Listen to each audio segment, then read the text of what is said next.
quiet.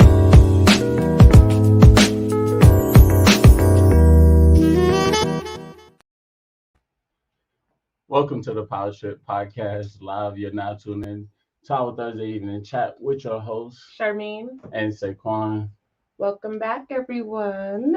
Welcome. To all our new guests, welcome. Thank you for joining us. And for all our returning guests, we are glad to have you guys back in full effect.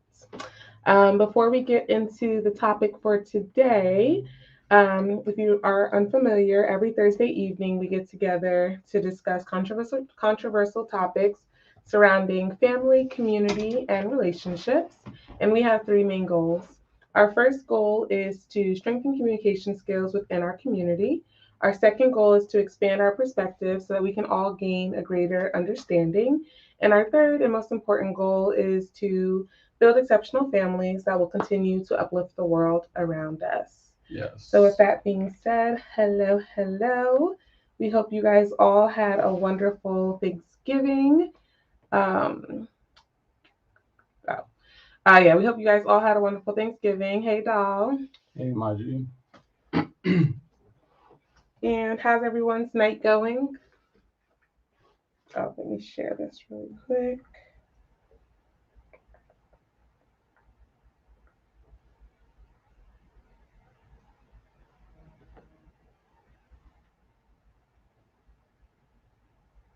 Okay. And how was everyone's Thanksgiving?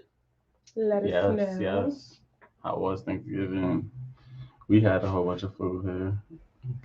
Yeah, we cooked. It was eventful. Not really for us, but for those around us. Yeah. But everyone is good and healthy, so we're grateful for that. Right. Well, while you guys type that in the chat, let's see, any updates since last time we talked to them? I don't think so. Hey, cuz. Hey, what's up? All right, so we are going to get into today's topic.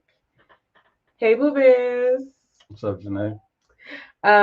So today's topic is I don't like my friend's partner.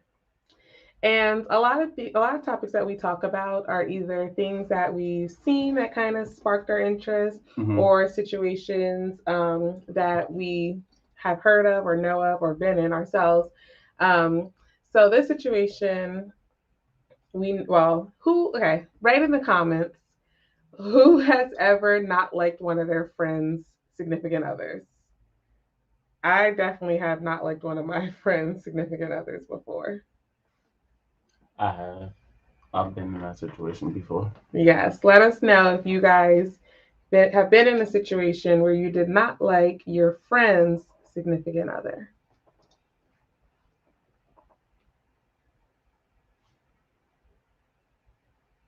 Excuse me. Okay. Oh, yeah. And typically, if I don't like them, they really don't last. And not because of me, but I just can sense the bad energy of that person. Okay. Well, while you guys all type, please type in below just yay or nay. You don't have to type a whole paragraph. But yeah, so to me, okay, so first question. When you do not like your friend's partner, do you feel like you should tell them? I think you should. Maybe not right away, but you should. Why not right away? Because in the beginning, right, I feel like first you don't know them as well as your friend may, you know? So you can't really just jump on it like that. Okay. In my opinion, you don't really know like that. So you gotta kind of let it fill out, watch it play out. And the other side too is you do need to gauge how happy they are. Right. So I guess I'll say that that's a good answer. I think it also depends on what's making you not like the friend. So if there was an actual situation or an example, like not just saying, "Oh, well, their energy's off," then it's kind of like, okay. If it's just like something about them that you don't like, I feel like maybe you should wait and kind of either give them a chance, get to know them, and just kind of see how things progress. But if there's actual situations or experiences that have happened that caused you to either not like them or just not think that they're a good fit for your friend, I do feel like you should speak up in the beginning. But I don't think you have to say, you know, I don't like them, so you need to stop dating them. But you could just voice your concern on, just saying what you feel is like either a red flag or what you don't like about this person. Right. Mommy says yes, she has had that experience where she didn't like her friend's significant other, and her friend turned on her like a snake because she came to her rescue. She clung to him. He was her husband, and I was in the wedding, shaking my head. And so that's another example because if you were in the wedding, at one point did you like him and then something changed for you not to like him? Good question.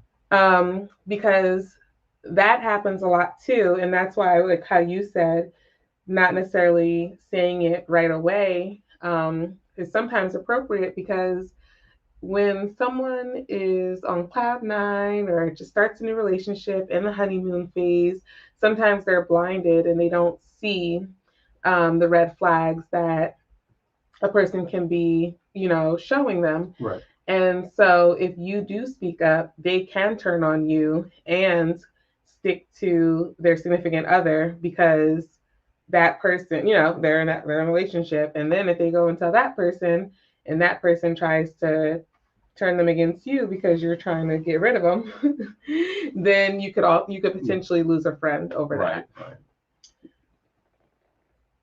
But yeah, so I'll let mommy type. Go ahead. You were gonna say something? But yeah. So what?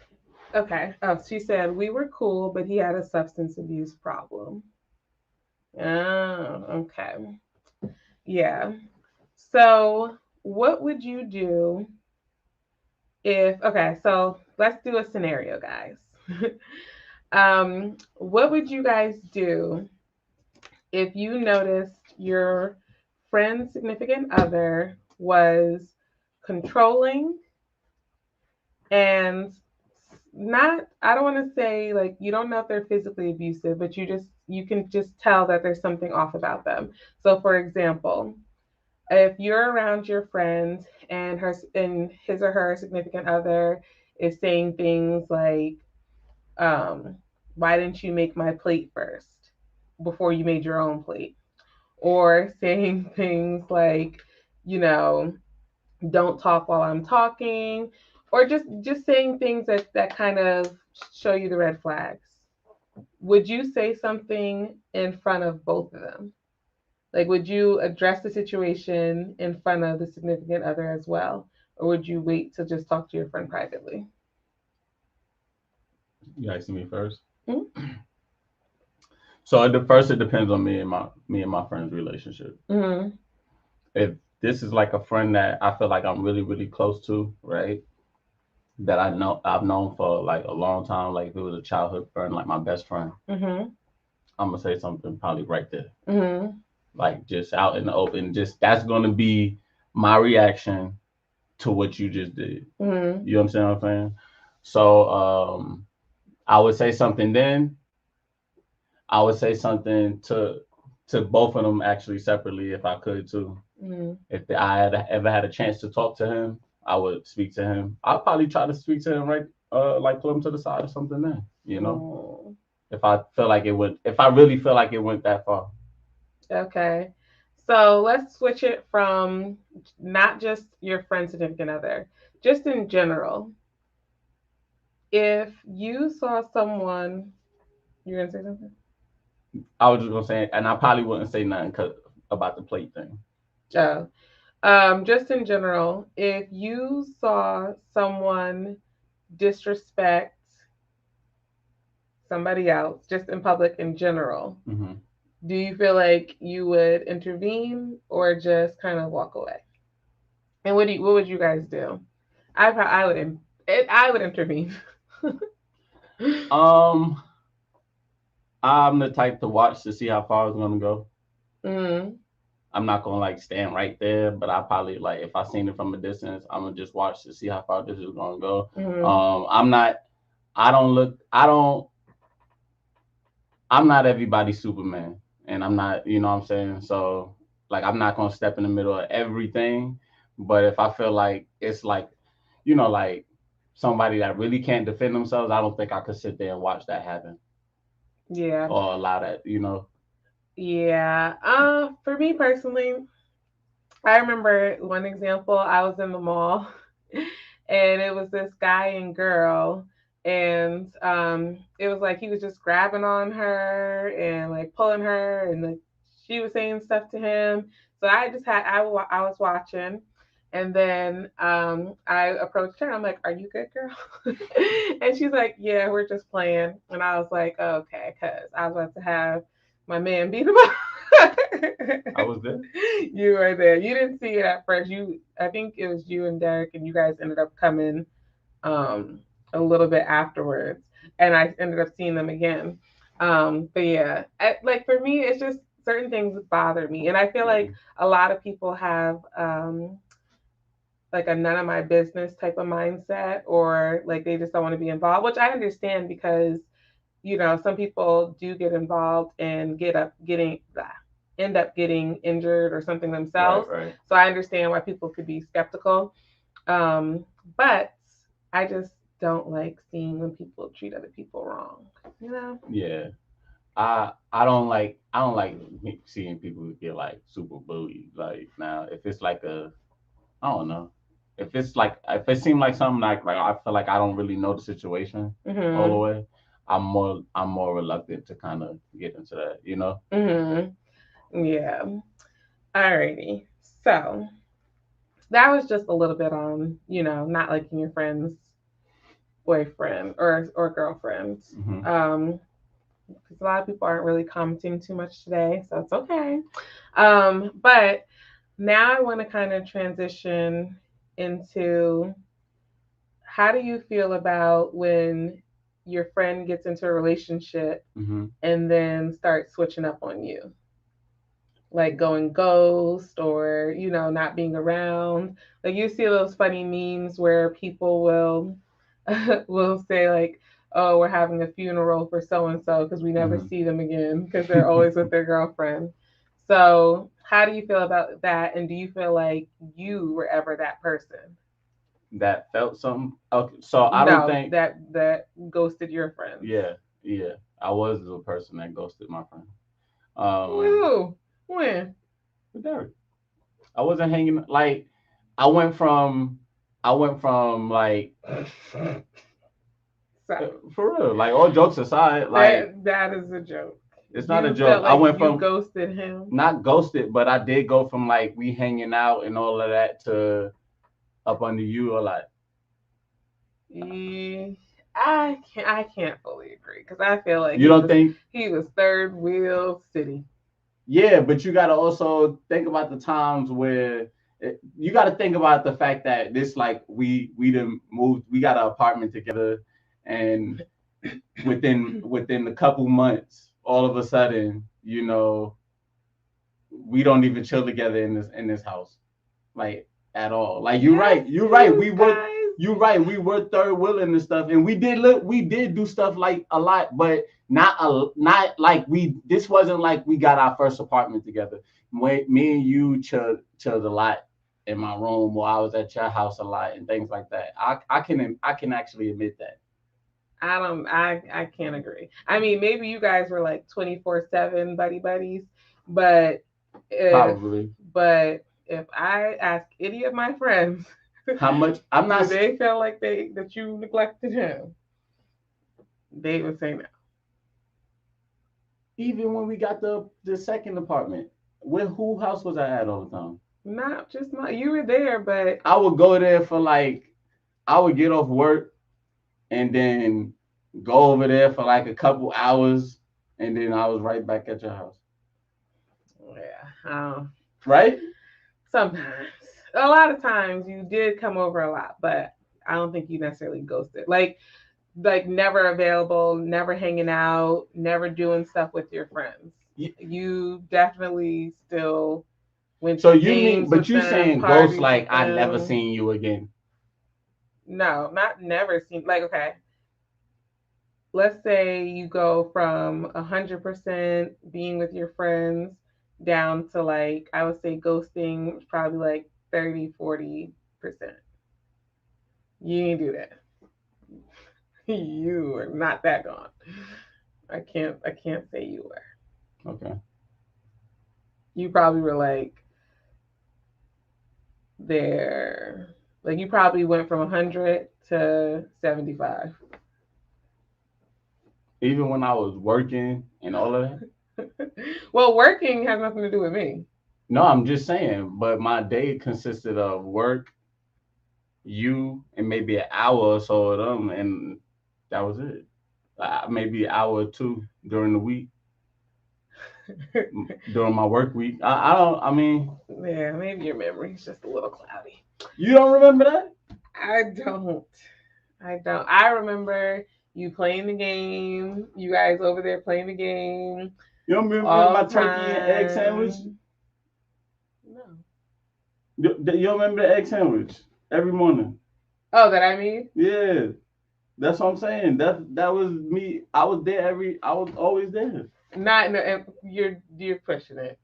Anywho, guys, we digress. But yeah, I don't feel like I necessarily ever ghosted my friends. I think, well, not intentionally. I think I was. I had some pressure. Oh man. But yeah, no, I don't think I've ever ghosted my friends. And I understand. I don't honestly I wouldn't be mad if that happened with a friend because I understand once you get in a relationship, the dynamics just change. Right. And people enjoy being, um, in a relationship and affectionate with someone so that their time does get split and sent over there. So I don't blame them. I know some people get really offended and jealous and mad when that does happen because they feel like they're losing their friends and their friend is just becoming so engulfed in this person. But I just feel like as long as there's a balance and maybe, it's in the first few phase, like the honeymoon phase, okay, cool. But then it's like, all right, don't forget about us. Or, sometimes go out with your friends and have a good time as well. Right. Just a nice balance. All right. So let's see. Let's just do a question. Tonight's going to be a short episode, guys.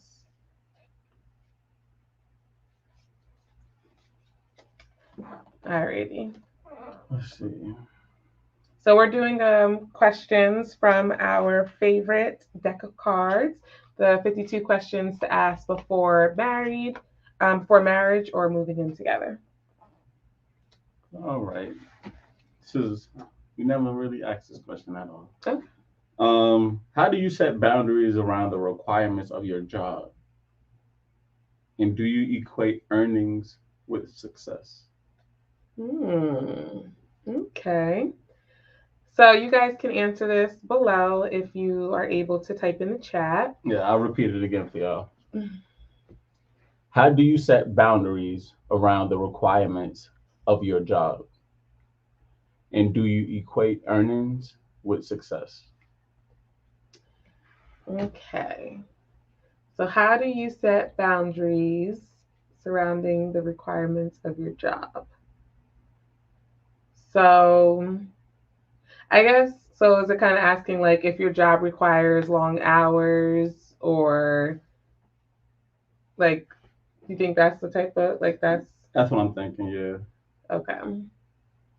I feel like the boundary would have to be like, okay, while you're at work, you get the work done, but once you come home, then it's like you leave work at work. Like you don't bring work home with you. Because especially if you do have to work super long hours, um, and you have a family and stuff. Like if you're single, oh no, even if you're single, I feel well, this is questions to ask if you're married. But I feel like you should still have a work life balance. So setting that boundary to say, okay, like if you have like a boss who's calling you when you're off the clock all the time, or trying to ask you to do extra work that you're gonna not be able to do while you're clocked in. I think setting a boundary would just be making sure you keep work in home life separate, and make sure once you're clocked out, you're out. So how would you? Because we actually had a friend that dealt with this situation. How would you set the boundary if you had a boss that kind of like always had you working over your hours? Oh yeah, okay, I got you. Like they like y'all agree that this is the time that I'm supposed to leave, but you always want me to stay longer. Right. So I would have to have a discussion with the boss. And, first time, it's just going to be like, hey, I don't mind staying sometimes. However, I have these obligations that I have to attend to. And when I'm staying late, I'm unable to handle X, Y, and Z. Right. So I would just appreciate it, when it's time for me to clock out, that, I'm not staying, because in the situation he's talking about, they would be staying like an extra 2 to 3 hours over their shift. It's not like 20 minutes or 15 minutes, 30 minutes. That's one thing. But when it's hours after the shift, like I would have to just have a discussion with the manager. And then if my needs aren't being met, then I may honestly start looking for another job, because it's like, especially if I have a child, or obligations with you, or any other thing that I need to do. It's like, if these are the hours that we agreed upon, I don't need you as my manager piling on more things for your own gain when I have to be somewhere. Exactly. What about you? As far as me with setting boundaries for a job, I just kind of make sure I'm wary about the job that I'm choosing from jump, and understanding the duties that I'm expected, to do. I'm always ask so that I'm aware, and if things start going outside of that, sometimes in the beginning I might I do extra things, but after a while I will say something. But also I'm gonna say I don't mind doing a little bit extra, but I'm just letting you know if there's a time come where I'm not going to be able to do XYZ, then I'm gonna take that route. If I have to do what I have to do. Yeah. So that's just how that goes for me. I try not to nobody really push me past my boundaries too much. I don't think. I have been, but not that much, I don't think. Yeah. I haven't necessarily been in those type of situations where that's happened. Well, no, yeah. Where I'm working past the time that I expected. And for the most part, I would either let it slide, or I'll speak up and just say, next time, yeah, this can't happen. What was the second part of the question? The other one was, do you equate earnings with success? And career wise? I don't know. Or just in general? Well, I guess career, if it's saying earnings, I'll say it in the sense of career wise. I don't, so okay, yes and no. Because I feel like success is subjective, based off of what your goals are. So what you determine to be success, for me, my success may look different than like for you. And so I feel like, I could be doing something I love and be great at it. And, that is me being successful. If I'm like as a naturopathic doctor, helping people and, seeing them get better and healing from their conditions is huge. That would be success for me. Um, but let's say I didn't get paid a lot to do that.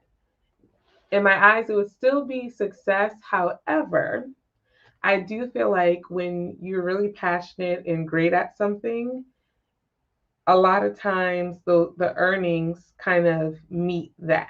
You know what I'm saying? Like if you're a really great doctor and people like rave about you and have a lot of nice things to say about you, a lot of patients are going to want to work with you. So hi, I'm Yeah, Chi Chi. Chi. So right now we're discussing, do you equate earnings with success? um, so if I had a lot of people who wanted to work with me, I could set up my um, business to where I am making a good amount and people would be willing to pay it because of how great I am at this job. Okay. I mean, I hear what you're saying. But what? I didn't say but anything. Okay, so let's say what you gotta say. I get what you're saying. Um, I guess in the career sense, right? I don't really think about it too much because I think that it's just more so a ladder, and sometimes people try to get to titles or something in the career sense. Um, as far as just life and things like that, and actually maybe not life. No, Wait, no. go ahead. What? What's your What are you thought? saying? What? You said in a career sense, you don't. Equate earnings with success because you could be you could be in a position where you're doing what you love, and the amount that you're getting paid at this job may not equate to what this other company pays this person, but y'all are doing the same thing, if that makes sense. Mm-hmm. That's why I'm just saying I don't think it equates. That's why I don't think it equates to success, Mm-hmm. because we could be doing the same thing. I could have the same milestones, but a different demographics, Mm-hmm. and you get paid more than me Mm-hmm. because marketers like to market in that your demographic more than me. Mm-hmm. You get what I'm saying? Mm-hmm. But we both are executive producers of a network, Mm-hmm. if that makes sense. Mm-hmm. So that's why I say in career wise. But then I thought I was about to say in life I kind of do, because I do think money is a based on based on the society we live in, um, being able to put yourself in a different environment or different lifestyle and live a different lifestyle is success. Reaching a certain lifestyle and being able to actually maintain in that lifestyle is a success. Hmm. Um, for so I halfway agree with you. I feel like in life it also depends. Like I said, I think honestly it's all subjective Mm-hmm. because someone can be making, let's say, 50,000 a year, like a family could be making Yeah, 50,000 a year, and that's why I said and no at the beginning. But go ahead. live within their means and like have a strong, healthy, loving marriage, wonderful children who are Right, doing great. They're happy and like that is success for that family. right, So if you want more out of life, then your success would be, rated on a different scale. So, like, even what I said with career wise, it's like a yes and a no, because if right, you're right, doing what you love and you're successful at doing it and you're happy, then that's a success, especially nowadays. Like, having a career that you love mm-hmm. is a success, and it doesn't necessarily matter how much you make. But I get what you're saying also, kind of in today's world, especially people trying to make ends meet and, not worry about where their next paycheck is coming from or where the bills are going to get, how the bills are going to get paid, how they're going to have food on their table.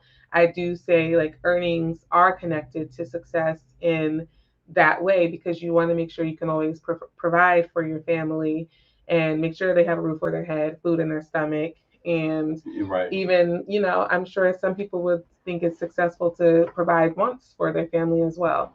And no, and I mean, some people could do that on the $60,000 a year. You know what I'm Yeah, saying? just you have to live And within that's your means. right. But then there's this other side where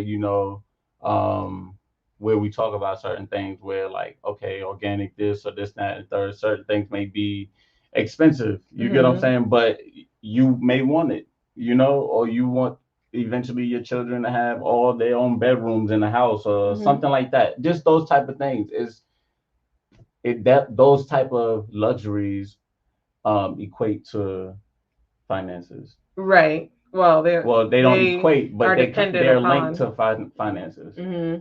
Right. No, I agree. Yeah. You want to do one more card and then we'll call it a wrap? Yeah.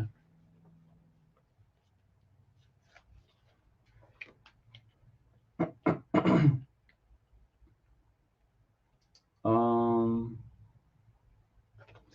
we asked this question before, I think, but I don't know if you want Oh to. no, we can do a different one. Okay.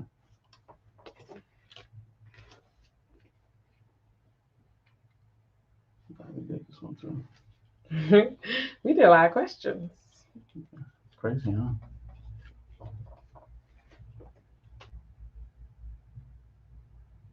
Um, I guess I don't think we ever talked about this, and since we kind of in that room, right? Okay. All right. This question is: how do you feel about existing debt and about taking on more debt as a couple?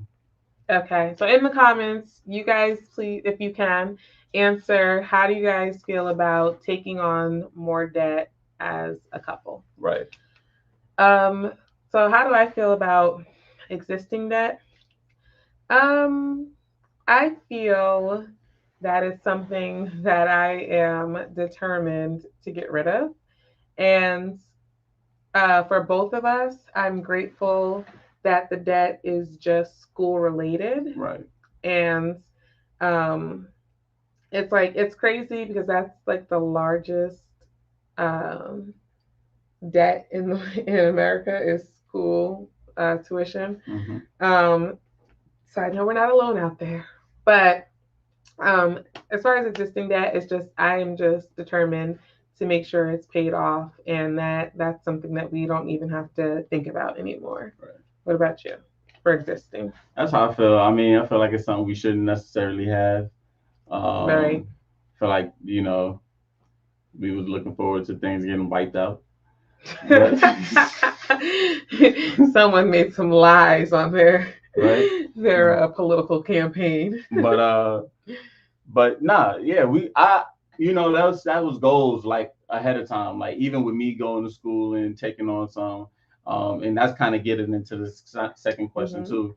Like we kind of talked about it and we kind of set these goals up to kind of already know what our path is going to be, with this debt kind of being in our life and having like even having like, let's say we should be able to knock it off by this time, this many Hmm. years or whatever the case may be. Um, that's how I feel about the existing. Hmm. Um, your mom says avoid it like the plague. Right, you should try to avoid that at all costs. Hmm. Our Chichi says it really depends on the kind of existing debt. She says education loans are one thing, Hmm. especially if the job one has comfortably pays them off. True. And credit cards, no way. That is true. And that's why for the longest I didn't have credit cards Right. because I just feel like besides school, I just had the mindset of I'm if I can't afford it, then I just don't need it. Right, right. Because if I'm putting everything on a credit card and then not paying it off, in the end you're paying more because of the interest rate on a credit card trying to pay Yeah. the credit card off. And then as far as taking on debt as a couple, I feel like it just depends on what the debt is. So let's say we purchase a home and we end up in a mortgage. Technically, that is something that we have to pay, we're paying on. It's debt that we owe, but it's something that could potentially make us money, or we could have someone else pay for us by having like a renter, Right. being landlords. So I feel like if we can turn that debt into an asset, it could be beneficial. Right.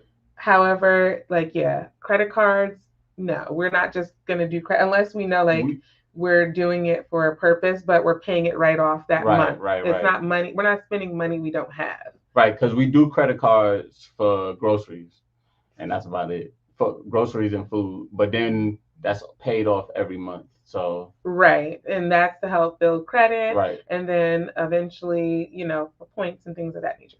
But um, other debts, like I just couldn't take out like these loans, like payday loans or other type of loans like that, because I just feel like they're a scheme to just keep you in debt. What do you think about those? You know how people can like rent furniture? Rent furniture? Or I don't know if it's renting, but it's like pay as you like a rent a center? Yeah. I I wouldn't do it. I wouldn't do it, but I look at it like if your finances are at a certain level, to where it's like we've had a subscription before. You get what I'm saying? Like a TV channel, like one of these Disney Plus or something like that, right? If that equated to your finances like that, go ahead. You know what I'm saying? Do what you do. Because if it come down to you having to pay a couple $100 a month, right? But you make 10,000 a month, do what you do. So then why not just buy the furniture? Because they probably don't want to keep it that long. They probably just want to let it go or something. If they got a 6-month lease or something like that. Okay. Chichi says taking on debt strategically is something to consider. Excuse me. I agree. And she said it exactly, Cha. Thank you. Yeah. Me personally, I probably wouldn't. I haven't done it, so I don't know all the rules that go along with it. Like, let's say you got a couch or something like that, and there's a scratch in it, or like things like that. Do you have to pay for it? Is it insured? Things like that. So just those type of things, I probably wouldn't do. Financially, I probably would either find it secondhand or like on a discount furniture store or something like that. Doesn't have to be the fanciest or the newest if I can't necessarily afford it. Right. But I would just try to do what's within my means at the time. Right. Yeah. If you cannot afford it, and like I'm saying, if that it equates to something like that, if that $200 is gonna put you to a point where that was like your food and everything like that, no, you need to put 100 to the side or something like that. Make sure you eat and save up, and you're gonna have to,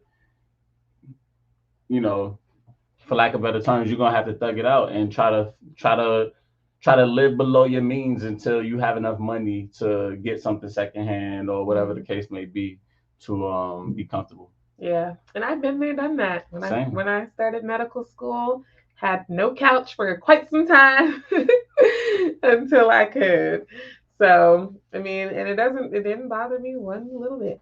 You don't even think about it, because when you on your path and on your journey, it's like it doesn't even really matter. Like, honestly. Yeah. Yep. Well, alrighty, guys. We are thankful that you guys joined us. Like we said, we hope you guys all had a wonderful Thanksgiving. We pray you guys are all staying safe. With all the craziness in this world going on and the new variant and all that stuff. So we just pray you guys are all healthy and safe and full of love. And we thank you guys for joining us. Please make sure you guys like the video on Facebook and YouTube and subscribe to the channel if you have not already. And if you want to follow us, you can follow us on Instagram and Facebook at the Powertrip Podcast. And if you ever have anything you would like us to talk about Mm-hmm. anonymously, you may email us at thepowertrippodcast@gmail.com. Yes, yes. Well, with that being said, yeah, give us some ideas for other topics you guys want us to talk about. We'd love to kind of talk, just relay, not relay. What is it? Like bounce ideas off of you guys too on what you guys would like us to discuss. Because you guys have brilliant minds and we love your thoughts and what you guys think as well. So just let us know. And then until next time, we are out. Deuces, people. Peace.